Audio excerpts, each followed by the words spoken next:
in this wonderful launch of what I promise to be a great week. I think it's important that you're doing this at this time in the summer because half of Delhi and Mumbai are here and they meet the other half in London. So that's wonderful. But I won't talk about the relationship. You heard from Jitesh and you heard from Minister Hancock and you will hear from Minister Liam Fox. But I will confine my remarks to how important this relationship is and how we need to promote it. And I think Manoj and his team have done a stellar job. Last year, I remember you did just the awards and a business conference before that. And this year you've got ambitious and done a whole week, which is truly commendable. And you've done it in Latimer in Buckinghamshire, outside London, which gives some of us an excuse to be out of London and out of the traffic. But I think it's very important that the two countries, which share so much in common and have such a robust and vibrant relationship, ensure that our true potential that the two countries have, the true potential is tapped, and what we can do for each other. Obviously, it's a mutually reinforcing, mutually beneficial relationship. And we must realize that, because otherwise, it's not going to be a win-win situation for both sides. And I think Prime Minister Shri Narendra Modi's visit for Chogam, and of course, more importantly, in my opinion, the fantastic bilateral segment of his visit clearly proves that there is resonance on both sides. As the United Kingdom leaves the European Union, and as India grows and grows steadily yet surely, I think there is this definite match. And this match is something that all of us, stakeholders who basically foster and nurture this relationship, must ensure that we try and achieve those heights that our leaders have set out. The vision statements of both the Prime Ministers form the basis of what we are able to do. And Dr. Fox will recall that when Minister Prabhu was here for the JETCO meeting in January, there was a joint trade review, and that was held up later on in April as an example to the Commonwealth of what two countries can do. And with UK and India being the largest economies in the Commonwealth, I think we can do much more with each other and much more for others. And I think that is the theme that has invested our participation in the Commonwealth at the highest levels. But I think more than that, bilaterally, there is so much more we can achieve. And I think what we have achieved is good. Our trade relationship, frankly, is far below potential, though it increased 15% from last year. But our investment relationship remains robust. And it's not, as I said, a one-way street. Both countries invest hugely in each other. And I think the most important most important component of our relationship is the people-to-people relationship. The relations between the peoples of our two countries. Because I feel ultimately that will define our future relationship. And I think what India and the UK share, not just history, but what we share today is tremendous. The UK-India Year of Culture last year proved that there are these symbiotic bonds that bond our people.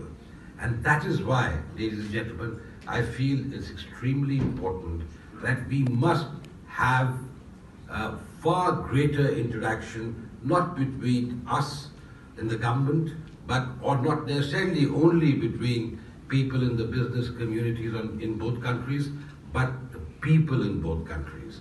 And I think that is something that will define the future relationship. And I think Lord Guardia referred to recent changes in policy. I think it's a question of demand and supply. You need more doctors, we will give you those doctors. We need those doctors back home too. So if they acquire the expertise here in the NHS system, we send them back. So we require them too. But ours is a free country, and we believe in free movement of people. We, of course, in the WTO, actively support the Mode 4 in terms of movement of people. And we expect all our partners to understand that and appreciate that. And while obviously each country has their own requirements and they're absolutely free to decide their own policies and immigration policies, visa policies, I think we need to look at the larger picture. So when we go in for negotiations for a free trade agreement, for instance, after the UK has left the EU, obviously there will be priorities on both sides. And we will need to see how we can match those priorities, because obviously it has to be a win-win situation for both the countries. And I do hope Indian students, as you mentioned, Lord Gadia, who contribute immensely, not just to the economy of this country, but in terms of the expertise. I mean, international students are the best soft power tool that the UK has. And for generations, Indian students have come here, including those who fought for our independence. So I think this is something really important. And I know personally that there are people who want to come here, and I think we should facilitate their coming here. And I'm confident that with more people coming here in terms of what is required, in terms of demand and supply, I think there will be a natural requirement for expertise in certain areas. For instance, we talk about the India-UK Tech Alliance. Who is going to sustain that Tech Alliance? We have wonderful institutions of excellence in India, and you have among the top in the world. We need to see how we can marry that, because we need the stakeholders in the future, the Gen Next as Manoj referred to. They are the people who are going to sustain this relationship. So I do hope that we, both India and UK, and all of you who are present here and those who are not present here, find that spark in the relationship that will ignite our minds and will ensure that the India-UK relationship is truly the winning partnership of the future. Thank you. Question 1. The inaugural UK-India Week takes UK-India relations to a new level. How is the UK-India partnership distinct from any other? You know, I think this event that's being organized is very timely.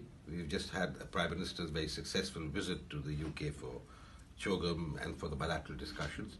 And I think this event will really help in underlining the very strong partnership that we have.